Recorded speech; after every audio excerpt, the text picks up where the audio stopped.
Welcome to Port of San Juan, Cabalian.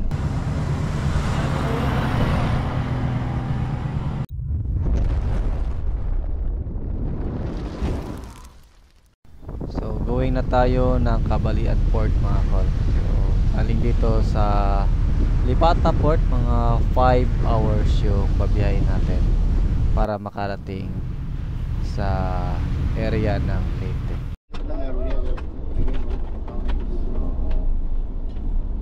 Welcome to Port of San Juan, Cabalian, Southern Leyte. So time check is 6:38 in the evening. So wala pa tayong lunch. So pagsabayan na lang natin yung lunch natin at saka yung dinner natin. So yun. Well, sir, ngayong gabi eh.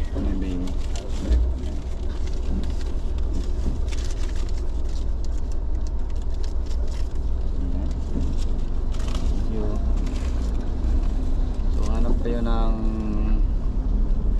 mapag-lunch at saka dinner, pagsabayin natin. So halos 5 hours din yung biyahe natin sakay sa barko. So dito tayo nakasakay sa Light Pere Express. So yan yung unang target natin. Titingnan natin kung makadiretso tayo sa sa anong area, Tacloban, kung kakayanin sa oras. So magtakloban tayo, pero meron pa tayong daanan na subscriber kasi gusto manghingi ng sticker. So update namin kayo kung ano yung mabago sa biyahe namin ngayon. So 398.8 dito sa panel gauge natin yung tinakbo natin, pero iba yung actual reading. A few inches later. So tapos na din kaming kumain. Ayan. Hindi na kami nakapag-video kasi gutom na kami. Kasi pinagsabay namin yung lunch break at saka dinner. So ngayon, tuloy kaming babiyahe.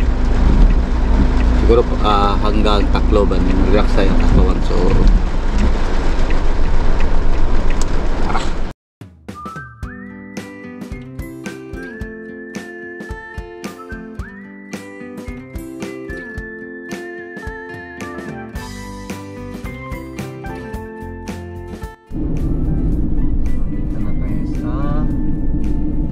Leyte mga kol. Time check is 11:24 in the evening. So 541 dito sa ating panel gauge. So full tank lang muna tayo mga kol kasi medyo ito yung dating natin reading. Meron pa tayong 1.5 bar para tuloy-tuloy ang biyahe mamaya, pero relax muna tayo. Hanap tayo ng parkingan dito na makapag relax. So dito pa rin tayo sa Palo Leyte. Yan.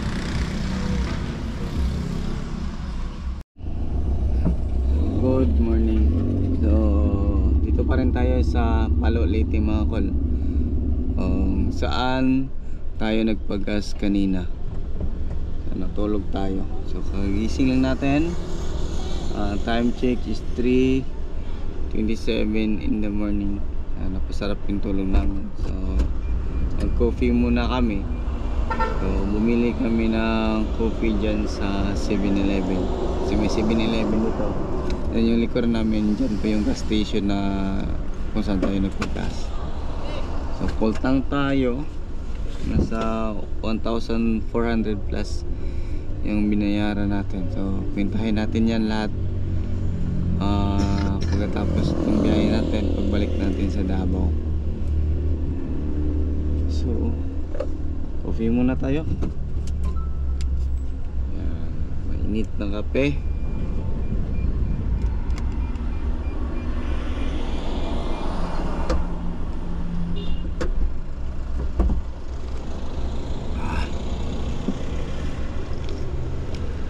Oh, di ka magkabay? Oh. Want to sulod. Malamig.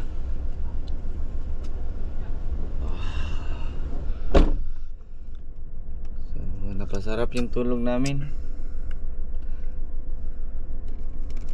Ang sarap mamaya pa gumising, pero kailangan namin bumiyahe ngayon para at least yung daan ba hindi masyadong kabisihan. Alam naman natin yung area ng pupunta doon. Sobrang pangit ng daan. Sarap.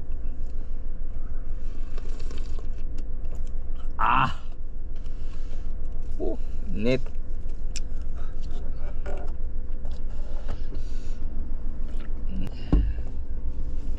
So, dahan-dahan na tayo.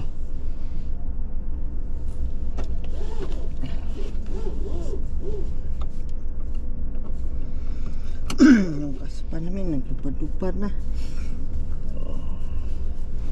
And this is our second day, no? Second day. Kasi umalis kami sa Carmen is 3 AM.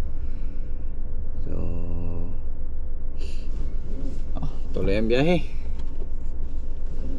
So, first time namin to nung kami lang dalawa. Tapos, wala kami kasama na yung sanay sa biyahe ba, araw-araw biyahe. So, tingnan namin, pero hindi kami nagmamadali. Pero kailangan din namin bumalik ng maaga sa damo kasi marami tayong kailangan i-prepare doon. Kailangan din natin ang pera,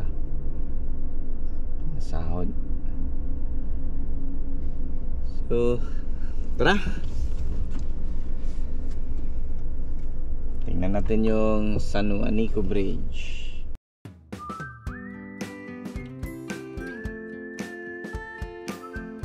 So, welcome to San Juanico Bridge, so longest bridge dito sa Tacloban.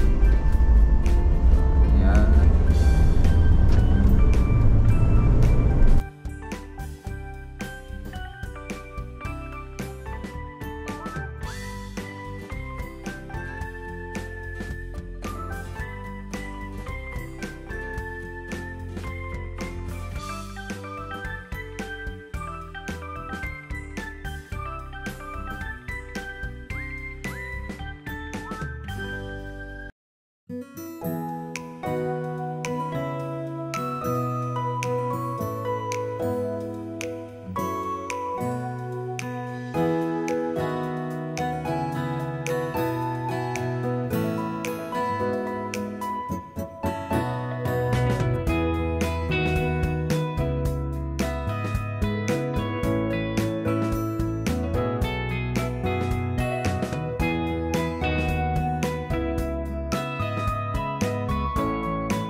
Welcome to Samar.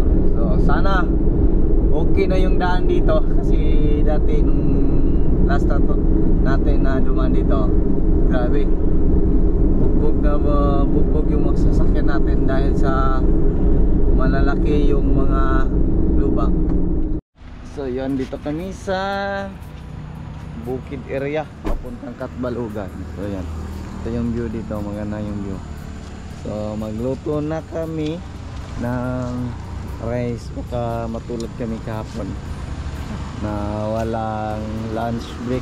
So ayan, kalat masyado yung loob nitong ating yung ating sasakyan kasi marami kaming dala. Ayan, may tubig pa. Ayan.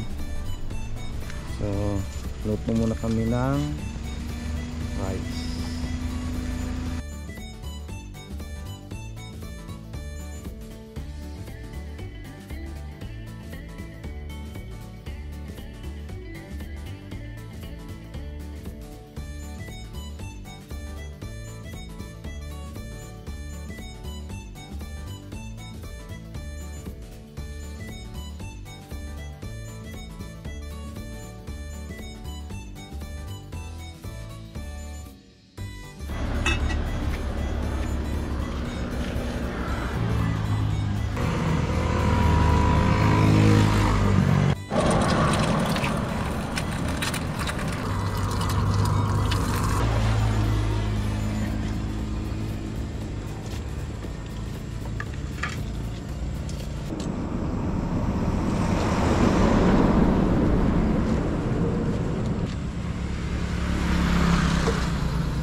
So yun mga kol, tuloy na tayong papuntang Allenport. So pagdating natin doon, wala na tayong video kasi na-reformat yung memory natin. Pero yung binayaran natin dito or sa Allenport, galing Allenport papuntang Matnog Port is 1,959. So all in na po yan mga kol, kasama na po yung driver, isang passenger at saka yung ating sasakyan. Abangan nyo po mga kol yung part 3 nitong ating biyahe Luzon.